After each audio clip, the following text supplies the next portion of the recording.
Some of them that were just very, very straight and tall with a flat top. The particular shot that I saw, there were several clustered together over a landscape, a fairly large landscape.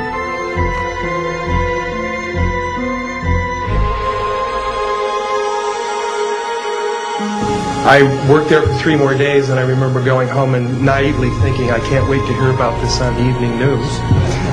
And here it is, more than 30 years later, and I hope we hear about it tonight.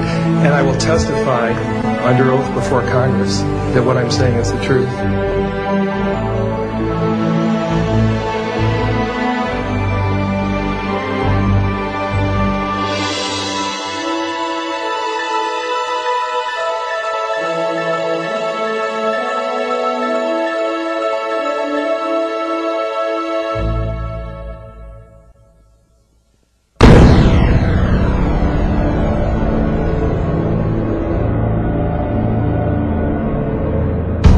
In 1959, the U.S. Army completed a plan for a manned military outpost on the moon. The Horizon Lunar Outpost was said to be necessary to protect United States interests on the moon, to conduct moon-based surveillance of the Earth and space, to act as a communications relay, and to serve as a base for exploration of the moon. The permanent outpost would cost $6 billion and become operational in December 1966 with 12 soldiers. The base would be defended against Russian overland attack by man-fired weapons.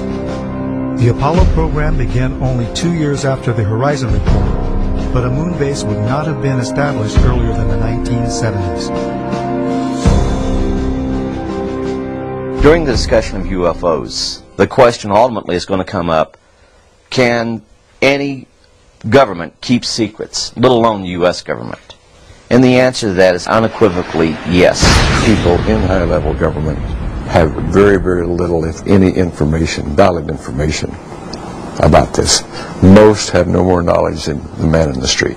There's always been what they call the need to know. They keep pretty much each organization an island unto itself. I looked at him and I was pretty startled because I'd worked out there several years and never seen anything like this, never heard of anything like this. I had a top secret crypto clearance, and I could go into areas where my commanders, some commanders, could not even get in. He was a civilian, but had done a lot of work with NASA on a lot of committees and what have you. And I think his problem was the fact that he hadn't heard about this. They can't get in there because they don't have the need to know, even though they have the same clearance as the guy that gets to go in there. He knew that he was very important because he was on a lot of committees in NASA. And since he was very important but hadn't heard about this thing, this couldn't be true. The UFO secrets can be kept secret from other people who have the same security clearance. And the truth is, they have hidden things like UFO and extraterrestrial information from us for years. Not just the current era, but back before the 1900s. There's about 38 levels above top secret. The highest is cosmic. That's, okay, I'll tell you right now, that's UFOs, aliens, and particleization. Now, like you heard a while ago, there's only probably about 25 people in the world that know things that are known at that level. No president has had that level, has ever been cleared for that level. Eisenhower was the closest. Eisenhower wanted somebody to be in charge. He tried the CIA director, and it didn't work. CIA was working primarily for itself. Most of the intelligence directors of the services were working for themselves. What happened was Eisenhower got sold out. I think that he realized that all of a sudden this matter is going into the control of corporations. He realized that he was losing control. He realized that the phenomenon of whatever it was that we were faced with was not going to be in the best hands, and those were the, as far as I can remember, that was the expression that was used. It's not going to be in the best hands. In the councils of government, we must guard against the acquisition of unwarranted influence, whether sought or unsought, by the military-industrial complex. The potential for the disastrous rise of misplaced power exists and will persist. We must never let the weight of this combination endanger our liberties or democratic processes. We should take nothing for granted. Only an alert and knowledgeable citizenry can compel the proper meshing of the huge industrial and military machinery of defense with our peaceful methods and goals. And so it was organized under the name the NRO. You couldn't mention NRO. NRO, National Reconnaissance Office, basically run by the Air Force. The Reconnaissance Office, from my understanding of people that I've had contacts with since I retired, has taken on a lot more responsibility, particularly towards UFO and extraterrestrial activities. You could say that they picked up where Blue Book dropped off. If you're on that level, there's an organization worldwide called ACIO. That's Alien Contact Intelligence Organization. If you pay your dues and you follow the rules, you can benefit, your government is allowed to benefit from that organization's information. Henry Kissinger headed some sort of a study group back in the 50s to study the ramifications of this information if it had leaked through a credible source. In fact, Jimmy Carter was not brought into the loop. They, for some reason, the control group, they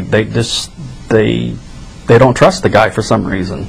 They don't trust Jimmy Carter. They were afraid that he would come out and make statements, blanketed statements to the news media. I was contacted by Miss Marcia Smith, who was the director of the Science and Technology Division of the Congressional Research Service.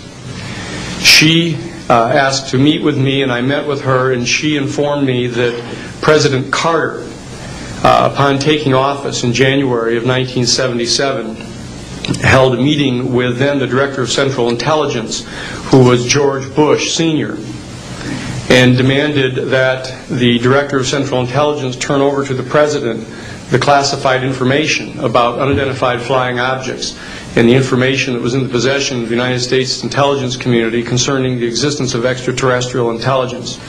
This information was refused to the President of the United States by the Director of Central Intelligence, George Bush Sr.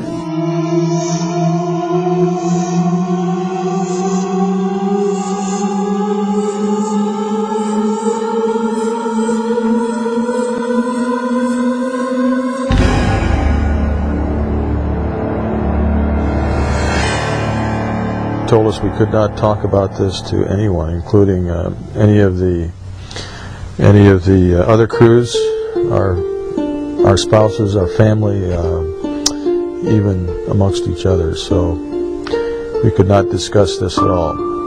In the military, they do ridicule you, and I was ridiculed a few times. I was told I would never make Master Sergeant. I was on orders for tech, but I was told I would never make Master Sergeant if I brought this crap up again. The pilots that had seen things and talked about it, some of them were let go, some of them released from their flying and treated as nutcases and things like that. At times I used to carry nuclear weapons. In other words, I was mentally fit to carry nuclear weapons, but I'm not mentally fit if I see a UFO.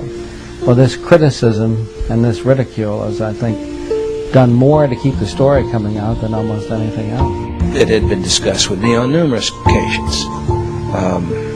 Talked about what could happen to me militarily and what could happen to me even if I discussed this as a civilian. That subject just was dropped.